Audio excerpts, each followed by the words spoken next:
সময়ের বুকে চাপা পড়ে আছে এক শহরের গল্প, যে শহর একদিন ছিল বাণিজ্যের সম্রাট আর আজ শুধুই নীরব পাথর। সৌদি আরবের তাবুকের কাছে মরুভূমির বুকে দাঁড়িয়ে আছে খোদাই করা বিশাল পাহাড়।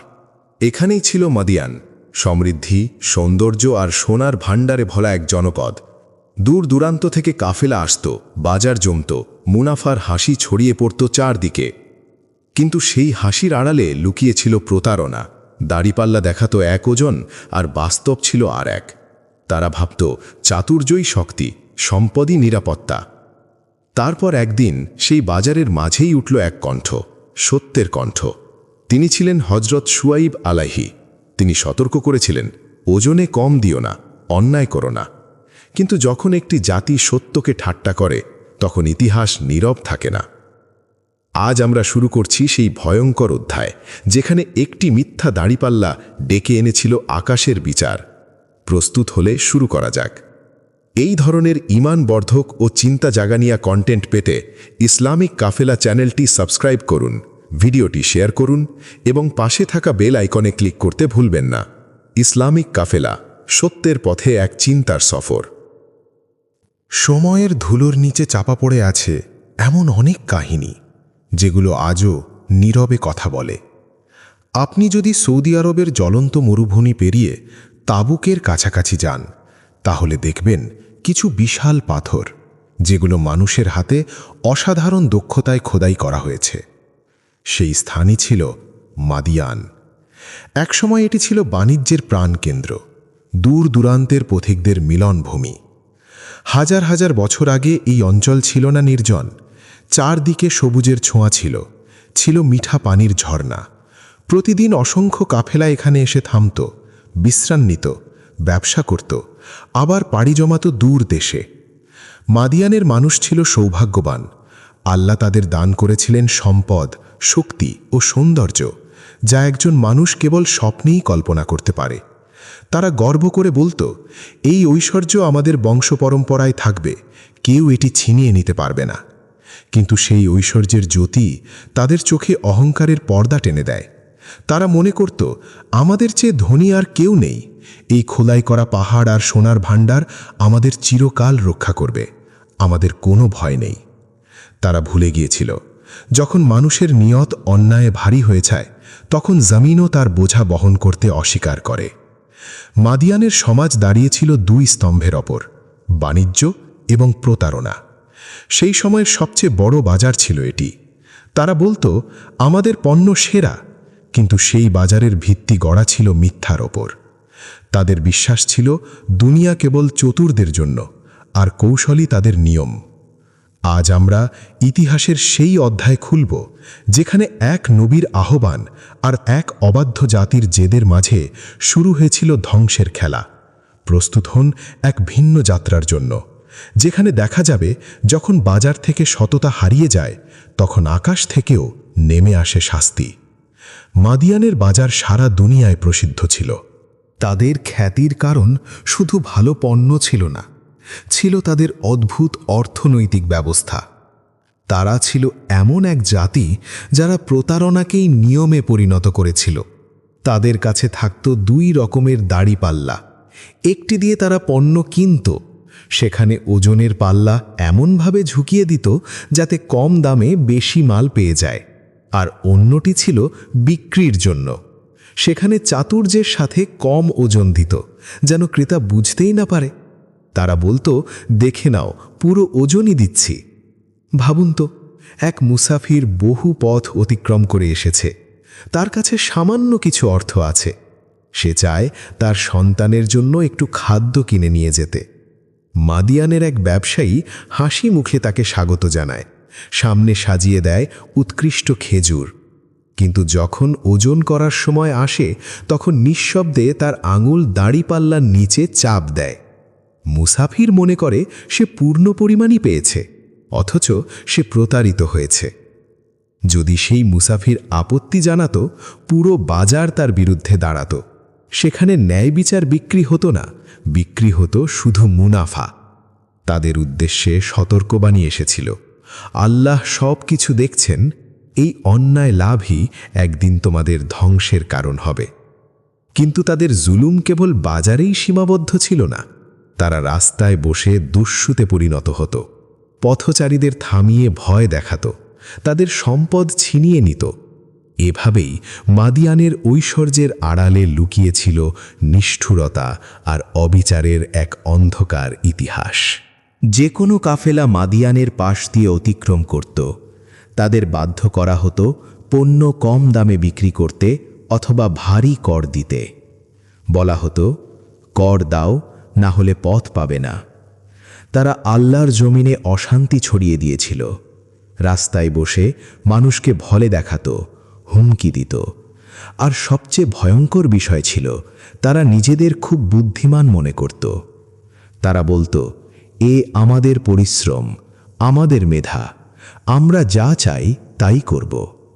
সম্পদের নেশা যখন সীমা ছাড়িয়ে যায়, তখন মানুষ নিজেকেই সবকিছুর মালিক ভাবতে শুরু করে। মাদিয়ানের নেতারা তাদের প্রাসাদে বসে নতুন নতুন কৌশলে প্রতারণার পথ বের করত। তাদের ধারণা ছিল, সত্য হল দুর্বলদের ভরসা, আর চাতুর্য হল শক্তিশালীদের অস্ত্র। কিন্তু তারা জানত না, দুনিয়ার প্রতিটি বাজারেরও একজন প্রকৃত মালিক আছেন, যিনি উপর থেকে সব দেখছেন। প্রতিটি কম ওজনের পাল্লা, প্রতিটি অত্যাচারিত মানুষের দীর্ঘশ্বাস, সবই তার জ্ঞাত। এরপর সময়ের চাকা ঘুরল। মাদিয়ানের রাস্তায় একদিন এমন একটি আওয়াজ ধ্বনিত হল, যা তাদের ঘুম কেড়ে নিল। যখন পাপের অন্ধকার গভীর হয়ে যায়, তখন আল্লাহ আশা হয়ে পাঠান তার একজন প্রেরিত বান্দাকে। মাদিয়ানের সেই জনপদে, যেখানে মিথ্যা আর লোভের রাজত্ব ছিল, সেখানে উচ্চারিত হল এমন এক আহ্বান, যার লক্ষ্য ছিল না দুনিয়ার সম্পদ, বরং আখিরাতের কল্যাণ। তিনি ছিলেন হজরত শুয়াইব আলাইহিসসালাম। ইতিহাস তাকে স্মরণ করে নবীদের মধ্যে শ্রেষ্ঠ ভাষণদাতা হিসেবে। হজরত শুয়াইব আলাইহিসসালামের কণ্ঠ ছিল মধুর চেয়েও সুমিষ্ঠ, আর তার বাণী প্রবাহিত হতো নদীর স্রোতের মতো সাবলীল ও হৃদয়স্পর্শী। তিনি কোনো তলোয়ার বা শক্তির সহায়তা নেননি, বরং তার বাণীর শক্তি দিয়ে তিনি মানুষের হৃদয়ের দরজা খোলা শুরু করলেন। হজরত শুয়াইব আলাইহিসসালাম মাদিয়ানের বাজার ও বাণিজ্যিক স্থানগুলোতে গিয়ে আহ্বান করলেন। তিনি বললেন, হে আমার জাতি, আল্লাহর ইবাদত করো, তোমার জন্য আল্লাহ ছাড়া কোনো ইলাহ নেই। ওজন কম বা বেশি করে প্রতারণা করো না। আমি চাই তোমরা সুখে থাকো, কিন্তু আমি ভয় পাচ্ছি সেই দিনের শাস্তি থেকে, যা সকলকে ঘিরে ফেলবে। কিন্তু মাদিয়ানের ব্যবসায়ীরা, যাদের রগে প্রতারণা আর লোভের রক্ত প্রবাহিত হতো, এই পরামর্শকে কেবল ঠাট্টা মনে করল। এখন কি এই নামাজ আমাদের শেখাবে কিভাবে ব্যবসা করতে হবে? তারা হাসি মুখে বলল। তাদের ধনী ও অহংকারী মন এটি বুঝতে পারল না, কেন একটি পাল্লার ওজন ঠিক করা আল্লাহকে রুষ্ট করতে পারে। তারা বলল, শুয়াইব, কি তোমার নামাজ আমাদের শেখায় যে আমরা সেই মূর্তিগুলো উপাসনা ত্যাগ করি যা আমাদের পূর্বপুরুষরা পূজিত করত, অথবা আমাদের ব্যবসার নিয়ম আল্লাহর অনুযায়ী পরিবর্তন করি? মাদিয়ানের নেতারা, যারা শহরের শাসন নিজের হাতে রেখেছিল, হজরত শুয়াইব আলাইহিসসালামকে দস্যু ও ফসাদকারী ঘোষণা করল। শুয়াইব, যদি তোমার কেবল এক উপজাতি না থাকত, আমরা তো তোমাকে ইতিমধ্যেই ধ্বংস করে দিতাম। আমরা তোমার কথার অর্থ বুঝতে পারি না, আমাদের কাছে তুমি দুর্বল। যদি তোমার কেবল একটি উপজাতি না থাকত, আমরা তোমাকে পাথর দিয়ে মারতাম। আমাদের চোখে তোমার কোনো মর্যাদা নেই। এটি ছিল এক মহান নবী ও এক অহংকারী জাতির মধ্যে মানসিক যুদ্ধ। শুয়াইব আলাইহিসসালাম তাদের ইতিহাসের পাঠ স্মরণ করালেন। তিনি নূহ, হুদ এবং লূত সহ অন্যান্য জাতির ধ্বংসের কাহিনী তাদের সামনে তুলে ধরলেন। তিনি সতর্ক করলেন, হে আমার ভাইদের, আমার সঙ্গে শত্রুতা তোমাদের এমন অপরাধে প্রলুব্ধ করুক না, যাতে তোমার উপর ওই শাস্তি নেমে আসে যা তোমাদের পূর্বপুরুষদের হয়েছে, এবং লূতের জাতি তোমাদের থেকে খুব দূরে নেই। তাদের ধ্বংসপ্রাপ্ত শহরের ধ্বংসাবশেষ যেন তাদের পথের মধ্যে দাঁড়িয়েছে, কিন্তু অহংকার মানুষের চোখ অন্ধ করে দেয়। মাদিয়ানের মানুষ তাদের চোখ বন্ধ করে নিল এবং কানে আঙুল ঢুকিয়ে নিল, যেন কিছুই শুনতে চায় না। শহর দুই ভাগে বিভক্ত হয়ে গেল। একপাশে ছিলেন কয়েকজন দীনদার ও দুর্বল মানুষ, যারা সত্যের আহ্বান শুনে সাড়া দিয়েছিল, আমরা সত্যকে বেছে নিয়েছি, এখন মৃত্যুর ভয় কি? অন্য পাশে ছিল অহংকারের প্রেত, যারা কোনো নিয়ম মানতে চায় না। যখন হজরত শুয়ায়েব আলাইহিসসালাম দেখলেন তাদের নরম মেজাজকে দুর্বলতা মনে করা হচ্ছে, তিনি সেই ঐতিহাসিক বাক্য উচ্চারণ করলেন যা প্রতিটি নবী তাদের জাতির সামনে বলে যখন পরিস্থিতি সংকটময় হয়ে যায়, তোমরাও অপেক্ষা করো, আমি তোমাদের সঙ্গে অপেক্ষা করছি। মাদিয়ানের বাজার এখনও সাজানো ছিল, দাড়িপাল্লা এখনও মিথ্যা ওজন দেখাচ্ছিল, কিন্তু আকাশে সিদ্ধান্ত ইতিমধ্যেই লেখা হয়ে গিয়েছিল। তারা জানত না তাদের হাসি শীঘ্রই চিৎকারে পরিবর্তিত হবে। তারা বুঝতে পারত না যে সম্পদে তারা গর্বিত সেটি শেষ পর্যন্ত তাদের কফন হয়ে উঠবে। যখন সত্যের আহ্বানকে মিথ্যার জোরে দমন করা সম্ভব হল না, তখন মাদিয়ানের নেতারা সেই পথ বেছে নিল যা অহংকারী কোনো জাতি তাদের নবীর বিরুদ্ধে নির্বাচন করে: অত্যাচার ও বহিষ্কার।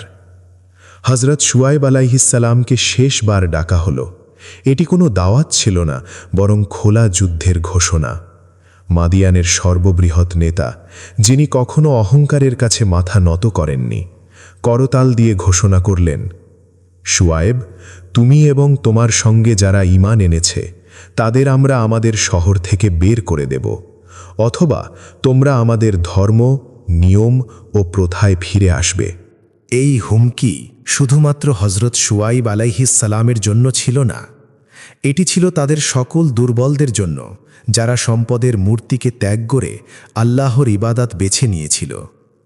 হজরত শুয়াইব আলাইহিসসালাম শান্ত ও স্থিরভাবে উত্তর দিলেন, যদি আমরা তোমাদের পদ্ধতি পছন্দ না করি, তবুও আল্লাহর নিকট থেকে রক্ষা পাওয়ার পর আমরা যদি তোমাদের ধর্মে ফিরে যাই, তাহলে বুঝবে আমরা আল্লাহর প্রতি মিথ্যা বলেছি। তার এই উত্তর মাদিয়ানের সাম্রাজ্যের ভিত্তিতে যেন এক দারুণ হাতুড়ি হয়ে নেমে এলো। তিনি স্পষ্টভাবে জানিয়ে দিলেন, ধন সম্পদ আর শক্তির ভয় কখনো তাকে সত্যের পথে বাধা দিতে পারবে না।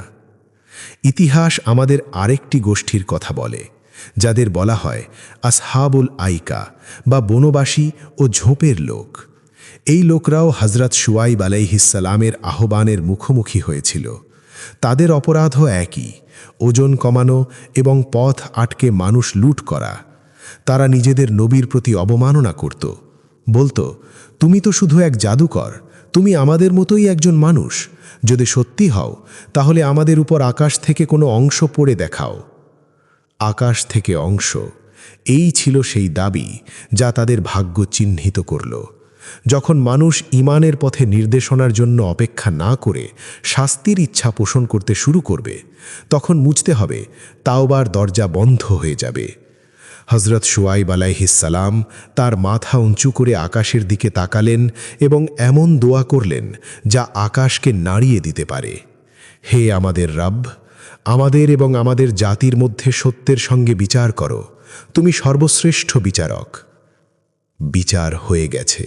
মাদিয়ান ও আইকার রঙিন সরগরম রাস্তা হঠাৎ নীরব হয়ে গেল। সেই ঠান্ডা বাতাস যা তাদের ক্ষেত মাঠ সবুজ রাখত, এখন তপ্ত চুল্লির মতো হয়ে গেল। সূর্য তার পুরো রাগ ঝাড়তে লাগল। জলপ্রপাতগুলি উৎস থেকে ফোঁটায় ফোঁটায় ফুটতে ফুটতে জ্বলে উঠল। এটি ছিল শাস্তির প্রথম ধাপ, কঠোর তাপ। 7 দিন ও 7 রাত এই জাতি আগুনের স্রোতে পুড়ল। তাদের প্রাসাদের শীতলতা শেষ হয়ে গেল, তাদের সম্পদ আর শান্তি দিতে পারল না। এই আগুন কি? এটা কি মানুষ শুধু দেখতে পাচ্ছিল, নাকি প্রকৃত শাস্তি?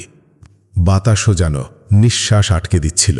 7 দিনের জ্বলন্ত রোদ শেষে তারা দূরে এক কালো ছায়া দেখল।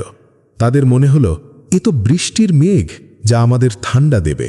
তারা খুশি হয়ে ছুটল মেঘের দিকে। একে একে তারা ছুটে ছুটে সেই ছায়ার নিচে জমায়েত হল। কিন্তু এটি ছিল মাদিয়ানের ইতিহাসের সবচেয়ে বড় ঠাট্টা।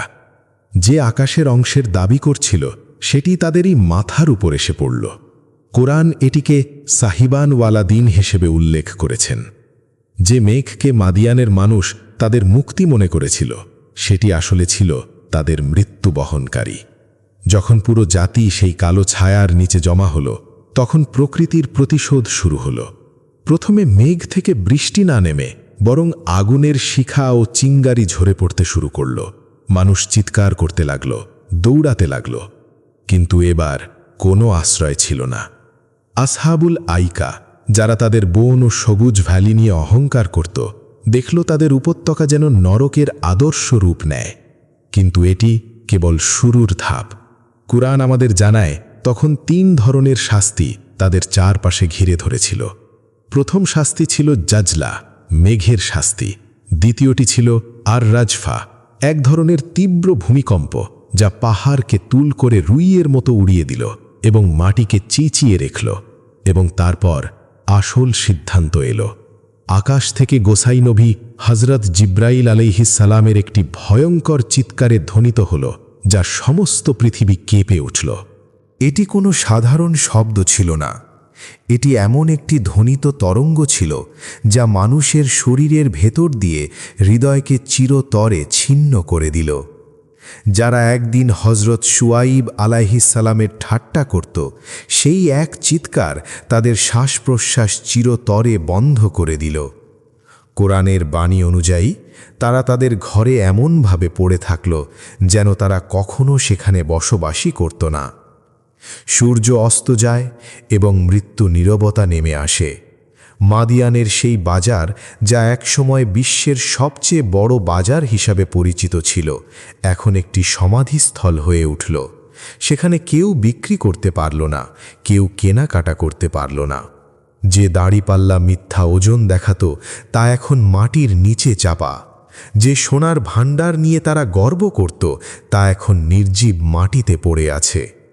হজরত শুয়াইব আলাইহিস সালাম এবং তার ঈমানদার সঙ্গীরা আল্লাহর হেফাজতে সেই স্থান ত্যাগ করেছেন। যখন তারা ফিরে তাকালেন এবং তাদের জাতির ধ্বংসাবশেষ দেখলেন, হৃদয় ভরে উঠল। শুয়াইব আলাইহিস সালাম ব্যথা ভরা কণ্ঠে বললেন, হে আমার জাতি, আমি তোমাদের কাছে আল্লাহর বার্তা পৌঁছে দিয়েছি এবং তোমাদের কল্যাণের কথা ভেবেছি। এখন কি আমি এই কাফের জাতির জন্য দুঃখিত হই? তিনি উপলব্ধি করলেন, যখন কোনো জাতি নিজের হাতে সমস্ত পথ বন্ধ করে দেয়, তখন তার ফলাফল এই রকম হয়। আজ 1000 বছর পেরিয়েও সৌদি আরবের মাদিয়ান অঞ্চলে সেই পাহাড় ও ধ্বংসপ্রাপ্ত ঘরগুলো আছে, যাই মহান কাহিনীর সাক্ষী। এই ধ্বংসাবশেষ আজকের ব্যবসায়ী, রাজনীতিবিদ এবং মানুষকে একটি শিক্ষাই দেয়: বাণিজ্য কেবল অর্থ অর্জনের নাম নয়, বরং আখেরাত অর্জনের মাধ্যম। যখন মানুষের দাড়িপাল্লায় প্রতারণা প্রবেশ করে, তখন আল্লাহর রহমত চলে যায়। মাদিয়ানের এই গল্প কেবল একটি ইতিহাস নয়, এটি প্রত্যেকের জন্য সতর্কবার্তা, যারা মনে করে তাদের প্রতারণা দিয়ে তারা দুনিয়ায় জিততে পারে। মনে রাখবেন, দাড়িপাল্লা শুধু বাজারে থাকে না, তা আমাদের হৃদয়ের মধ্যেও থাকে।